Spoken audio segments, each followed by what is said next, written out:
of what it is you want to achieve on a personal level. My first personal goal was to buy my mother a home. I used to work on Miami Beach and saw her in these big, beautiful mansions. She's making up beds, and Mama cooked for these families. And we ate the food left over from the families that she cooked for. They said, "Mamie, whatever food is left over, you can pack it up and take it home to those children that you have adopted."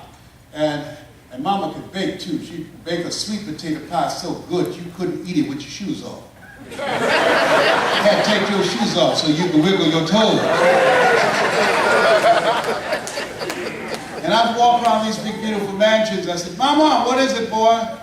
When I become a man, I'm going to buy you a big, beautiful home just like this. How many of you have somebody special you'd like to do something for? Raise your hands. I want you to think about that. I'm going to share with you how you can do that. And then I want you to think about your financial freedom number. Your financial freedom number. What is that? I came here, I could afford to come. I don't believe that God has spared my life. I beat cancer last year and type 2 diabetes. The medication I was taking, the negative side effects, put 55 pounds on me. And the little C ate 40% of my T1 vertebrae. And I believe that God spared my life, not just to help those who have get more, but he said, "The least that you do unto these, my brethren, you do it also unto me." And so when you call me, Kurt, I was in your shoes, Kurt. You and Jimmy. I admire you, your passion and your dream. I mean, the 5-link family that we have and the training that we did, it was a special moment. You can't even describe that to people, am I correct? You can't describe it. I mean, I've just bought into the vision and I said, wherever I am, no matter what's going on, if I can be there, I'm going to show up for you. And here's something else. Ladies and gentlemen, you've got to have the vision, not only for yourself, but for other people. That's right. In this business here, you've got to have a vision. Zig Ziglar, who I think one of the greatest speakers to take the stage, he said, you can make it in life. You give enough people what they want, they will give you what you want. So I want you to think about that financial freedom number. I never thought that I could earn $1 million in my lifetime. I just couldn't see it. When I was a kid, my favorite program on television, The Billionaire. John Beresford Tifton used to send a guy out named Michael Anthony to give a family $1 million. And every time that program would go off, if somebody came to the house, I'd run to the door. Mom said, "Where you going?" I said, "I think that's the man with the check." She said, "If he had $1 million check in Liberty City, he got robbed before he got here."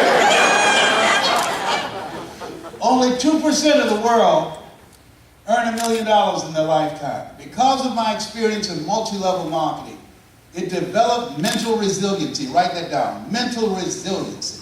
When you face no and rejections again and again and again, that's where life is testing you, but you develop mental resiliency.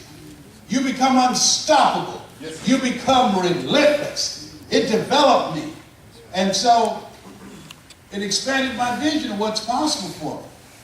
And I've earned $65 million doing what I love to do. Whatever your financial freedom number is, I want you to amplify 100 times. Because I found that most people fail in life not because they aim too high and miss. Most people fail in life because they did what I did for the first 42 years of my life. Aim too low and hit. And many don't aim at all. Now I want you to think about your social contribution. What will be different? Mine is to reduce the number of men who die from prostate cancer. That's why I encourage men. When I get on stage, I encourage you to get your PSA test, which stands for prostate-specific antigen, and your digital rectal examination. And I'll be glad when they can check our prostate by looking in our ears. Can you feel the brother up in here, up in here? I was at this medical convention. Guys say, "Hey, Les, let me give you a free rectal." I said, "No, buddy, you too motivated." Homie don't roll like that. I'm at MD Anderson. This new doctor comes in, this intern. He goes and gets some gloves and some petroleum jelly. I say, hey, this is our first date, brother. You don't know me like that. What's your mama name? You didn't bring me no M&M peanuts, no potato chips. I got to get relaxed up in here. I I'm turning red talking about this, but y'all can't see it. I just can't believe this man just gonna rush up all of this and bend over. Oh no! No, we got to talk for a while up in here. I hate that test by law. I got problems, you know. Some of y'all already said, boy, if he can make it, I know I can. He's got issues. So, my mother was a 22-year breast cancer conqueror. So I do the Race for the Cure and do areas of raising funds for breast cancer awareness. And I have this little boy, one of my speakers, Kevin Bracey, has a son who has an autoimmune disease. His name is Famous Kobe J. He's 11 years old. And he needs like $100,000 to do research so he can live. So we're involved in raising funds for him. We did one this past weekend in Sacramento, California. And so I called the house. I said, he can't come out of the house. He can't go to school. If he does come out, he'll be out for only an hour. And he's 11 years old, had 10 major operations, about to have another one in 90 days, trying to connect his intestines. He was born with undeveloped intestines. But he's a happy person. He's just such a positive disposition. I will never complain again. I was in the bedroom sleeping. I heard this hitting and thumping on this punching bag. And I came out. I said, oh, Kobe, you want to be a boxer? He said, no. I said, why are you hitting that bag like that? He said, I'm hurting. And this is how I distract myself. I distract myself. And he told his parents, he said, I don't want you to ever have this. He said, but I can handle this. He's in pain every day. And so I'm raising funds for him. I said, what did you think of the presentation? He said, oh, I like your laugh. I like your stories. He said, well, I got a bone to pick with you. I said, what is it, Kobe? He said, you told them I'm courageous and I have a nice personality, but you didn't tell them I'm a magnet for the ladies.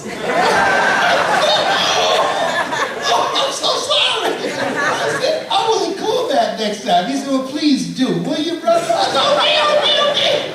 Oh, my God, he's quite a young man. 11 years old. Well, he's an old spirit. Find something that you can pour yourself into. Find something that touches your... This young man touches lives. His father's a great speaker, Kevin Bracey, one of the best and talented ones I've trained.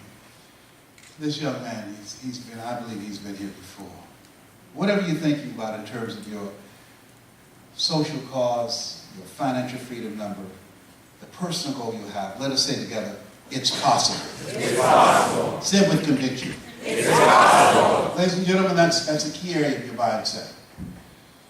What I'm doing now could have been doing 14 years longer, but I didn't do it because I was suffering from possibility blindness. Your success in this business will be directly related to your belief that it's possible, in spite of the hundreds of rejections that you'll run into, in spite of all the flakes and the people who are seriously not serious.